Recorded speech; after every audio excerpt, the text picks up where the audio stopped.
مومن تو وہ ہیں جو اللہ اور اس کے رسول صلی اللہ علیہ وآلہ وسلم پر ایمان لائے پھر شک میں نہ پڑے اور انہوں نے اللہ کی راہ میں اپنے مالوں اور اپنی جانوں سے جہاد کیا، یہی لوگ ایمان کے سچے ہیں۔ ان سے کہو کیا تم اللہ کو اپنی دینداری جتاتے ہو؟ اور اللہ تو آسمانوں اور زمین کی سب چیزوں سے واقف ہے اور اللہ ہر چیز کو خوب جانتا ہے۔ یہ لوگ تم پر احسان رکھتے ہیں کہ مسلمان ہو گئے ہیں، کہہ دو کہ اپنے مسلمان ہونے کا مجھ پر احسان نہ رکھو، بلکہ اللہ تم پر احسان رکھتا ہے کہ اس نے تمہیں ایمان کا رستہ دکھایا، بشرطے کہ تم سچے مسلمان ہو۔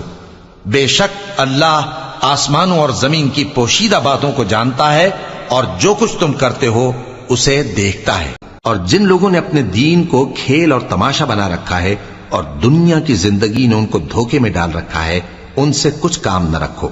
ہاں، اس قرآن کے ذریعے سے نصیحت کرتے رہو تاکہ قیامت کے دن کوئی اپنے اعمال کی سزا میں ہلاکت میں نہ ڈالا جائے۔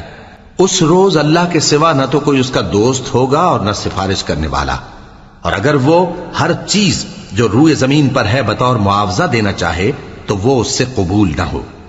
یہی لوگ ہیں کہ اپنے اعمال کے وبال میں ہلاکت میں ڈالے گئے، سو ان کے لیے پینے کو کھولتا ہوا پانی اور دکھ دینے والا عذاب ہے، اس لیے کہ کفر کرتے تھے۔